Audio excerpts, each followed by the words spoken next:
बगल में कोई सक्सेसफुल होता है तो उसकी लोग ज़्यादातर टांग खींचने का प्रयास करते हैं बजाय कि उसको अप्रिशिएट करना। सिर्फ किसी व्यक्ति के कहने पे कोई व्यक्ति अगर 10-10 साल से नौकरी कर रहा है उसको आप उठा के ले जाते हैं, वो गलत है। उन कि हम लोग जो समाज में गलत हो रहा है उसको ये बताते नहीं है कि भाई ये चीज़ गलत है। अगर हम ये सोचें कि कोई व्यक्ति आके जो हमारा जनप्रतिनिधि है वो आके बोलेगा, उनके भरोसे मत रहिए आप। कि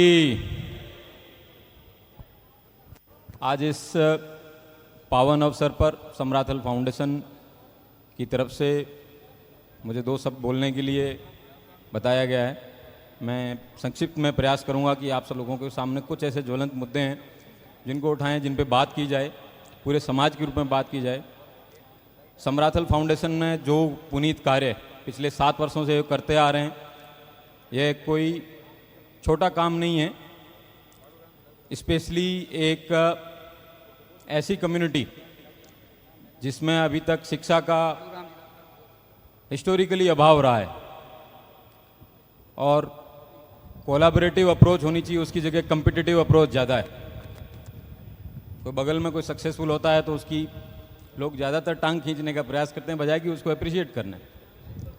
हमें एक ऐसा समाज बनाना है, एक ऐसी मुहिम छेड़नी है जो समराथल फाउंडेशन ने छेड़ी है कि पॉजिटिव तरीके से, कोलैबोरेटिव तरीके से सबको साथ लेके हर एक व्यक्ति जो भामाशाह आगे आया है, उन्होंने आज दिखाया है कि बिश्नोई समाज क्या है, बिश्नोई समाज क्या कर सकता है और किस स्तर तक वो जाके किसी की मदद कर सकते हैं कि एक दिन के अंदर करोड़ों की राशि है वो एक समाज के पुनीत कार्य के लिए जुटा सकते हैं।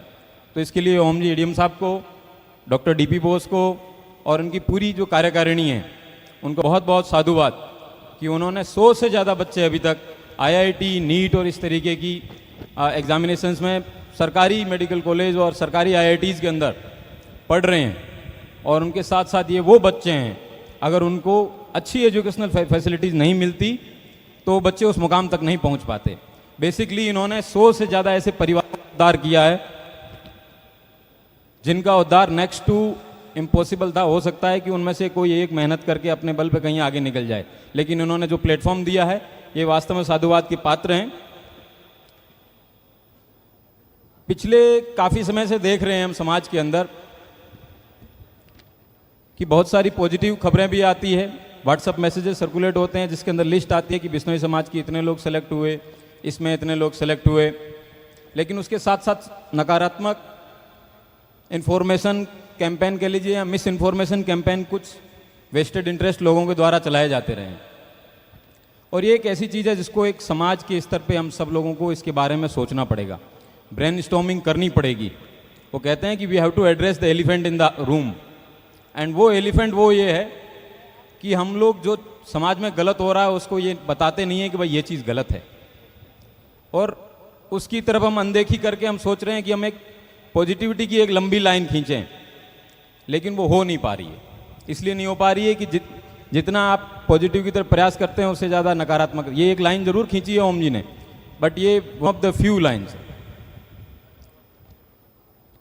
कोई भी बच्चा आरएएस का इंटरव्यू देने जाता है या सब इंस्पेक्टर का इंटरव्यू देने जाता है, उस व्यक्ति को कि वो एक पर्टिकुलर कम्युनिटी से बिलोंग करता है, उसके नाते अगर उसके साथ डिस्क्रिमिनेशन होता है तो मुझे लगता है इससे ज़्यादा अनफॉर्चुनेट कुछ नहीं है।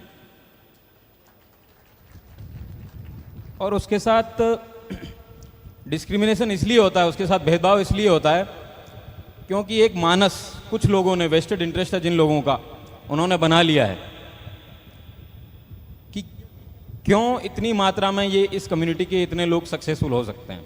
ऐसा नहीं है, सब बच्चे पढ़ते हैं तभी सक्सेसफुल हुए हैं। भाई हम भी किसी गांव से उठ के आए हैं, ओम जी भी किसी गांव से उठ के आए हैं, डीपी बोस भी किसी गांव से उठ के आए हैं, प्रेम सुख जी भी किसी गांव से उठ के आए हैं, और हमसे पहले भी लोग आईएएस आईपीएस रहे हैं, हमसे पहले भी गणपत जी हैं, इतने समय से जुडिशरी के अंदर हैं, नैना राम जी हैं, आप इतने सीनियर ऑफिसर हैं। तो ऐसा नहीं है कि हर व्यक्ति जिसको जिस नज़रिए से वो देखना चाहते हैं उस नज़रिए से देखा जाना चाहिए, लेकिन ये गलत है। और कलेक्टिवली हम सबको इसके बारे में आवाज़ उठानी पड़ेगी। अगर हम ये सोचें कि कोई व्यक्ति आके जो हमारा जनप्रतिनिधि है वो आके बोलेगा, उनके भरोसे मत रहिए आप, मेरा इतना ही कहना है। और इसका एक जो सॉल्यूशन जो मुझे मेरे समझ में आया, जो मैं रखना चाहता हूँ कि हमारे समाज के अंदर भी बहुत सारे अच्छे लीडिंग एडवोकेट्स हैं, लीडिंग लॉयर्स हैं, लोगों को बहुत छोटी छोटी चीज़ों पे, जिनका मैं being a policeman, police officer, I know what is evidence. Evidence क्या होता है? सिर्फ किसी व्यक्ति के कहने पे कोई व्यक्ति अगर 10-10 साल से नौकरी कर रहा है, उसको आप उठा के ले जाते हैं, वो गलत है। उन सब के खिलाफ भी आवाज़ उठाने का काम जरूरी है, वो करना मुझे लगता है समय आ गया है कि उन सब चीज़ों को भी उठाया जाए। वर्तमान परिप्रेक्ष्य में, क्योंकि जब मैं यूएस में पढ़ता था तो मुझे लगता था मेरे नाम के पीछे बिश्नोई मैं हर किसी को एक्सप्लेन करता था। हम जब देखते हैं खमूराम जी को, यहाँ एक पीराराम जी हैं उधर ढोलिया, उन्होंने करीबन 2000 से ज़्यादा जीव जंतुओं को रेस्क्यू किया है। और भी डेली किसी न किसी के आर्टिकल्स आते रहते हैं कि उन्होंने बहुत पॉजिटिव काम किया है, लेकिन वो बहुत कहीं छोटे में दब जाते हैं। हमें 1000 खमूराम चाहिए, हमें 1000 पीराराम चाहिए। सिर्फ एक खमूराम और एक पीराराम जी से कुछ नहीं होगा। और हर गांव के अंदर मुझे लगता है कि अमृता देवी जी के नाम से एक उद्यान होना चाहिए। हर गांव के अंदर जहां भी सरकारी ज़मीन है उसको आप कन्वर्ट करिए, पेड़ पौधे उसमें डालिए, गांव को एक तरीके से जहां आप जा सकें। जिस भी गांव के अंदर आपकी कम्युनिटी के सरपंच हैं, उन लोगों से कहिए कि ग्राम समाज की ज़मीन को किस तरीके से आप पॉजिटिवली एक ऐसी वीरांगना जिसके नाम पे आप उसको डेडिकेट करेंगे, तो एक जो एक पॉजिटिव मुहिम है कि किस तरीके से हमारा एक ही ऑब्जेक्टिव होना चाहिए कि समाज के अंदर सकारात्मक चीज़ें बाहर आए। और एक जो समाज दुनिया के अंदर जो जाना जाता है कि वाइल्ड लाइफ के लिए, वाइल्ड लाइफ प्रोटेक्शन के लिए, उन सब चीज़ों के बारे में हमें उसको दुनिया को जनवाना है। और वो तभी जनवा पाएंगे जब इस जहाँ कहीं भी कोई व्यक्ति चलेगा, उससे पूछेगा कि आप फला बिश्नोई है, उस व्यक्ति को उसके बारे में सूचना होनी चाहिए कि ये ऐसे एक ऐतिहासिक समाज से आते हैं, जिस ऐतिहासिक समाज हमेशा जो शहीद हुआ है वन्य जीवों के लिए, वाइल्ड लाइफ के लिए। तो जो समराथल फाउंडेशन जो काम कर रहा है वो शिक्षा के क्षेत्र में काम कर रहा है और बहुत ही अच्छा काम कर रहा है। और मैं कह सकता हूँ दावे के साथ कि जिस तरीके की टीम है, आने वाले 10 सालों में आपको कई IAS, RAS, engineers, professors, doctors, IITians, तमाम प्रकार के ऑफिसर्स और गवर्नमेंट सर्विसेज में लोग मिलेंगे। लेकिन गवर्नमेंट सर्विस एक बहुत मिनिस्क्यूल पार्ट है सिस्टम का। हो सकता है क्योंकि हम लोगों के बीच में कुछ लोग निकले हैं तो आप लोग हमको सम्मान देते हैं, लेकिन बहुत सारा ऐसा समाज है जो सरकारी सिस्टम के परे है और हमको उसमें भी अपने लोगों को टैप करना है, उसमें भी लोग जाएं और उसमें सेवाएं दें और वो समाज में अच्छी जगहों पे जाएं। तो उसके लिए भी हमें मेहनत करना पड़ेगा। मेरा मानना है कि अभी बैठ के डिस्कशन हो रहा था कि क्यों ना हम जो क्लैट है, गणपत जी हैं, हमने शुरू से नाम सुना तो गणपत जी का ही सुनते हैं कि जज साहब कौन है, दिमाग में आता है गणपत जी जज साहब। लेकिन क्यों ना हमारे यहाँ पे बच्चे क्लैट करें बड़ी से बड़ी मात्रा के अंदर, क्यों ना वो जुडिशरी का एग्ज़ाम दें, क्यों ना वो भी अच्छी मात्रा में जजेस बने। इस तरीके की तमाम और चीज़ें हैं जो जब भवन बन जाएगा, इस भव्य भवन जो आप लोगों के भामाशाहों के द्वारा दिए गई राशि से, तब एक मुझे लगता है एक नई मुहिम है वो चले।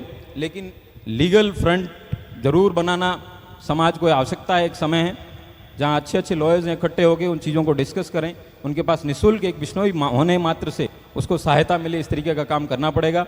हमें संकल्प लेना है क्योंकि ये संकल्प कम्युनिटी का है और कम्युनिटी का जो संकल्प होता है वो सर्वोपरि होता है।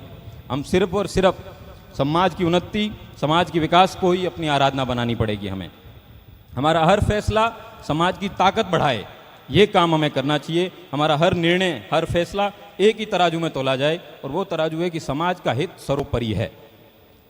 हमारा हर निर्णय वर्तमान पीढ़ी और भावी पीढ़ी के हित में हो।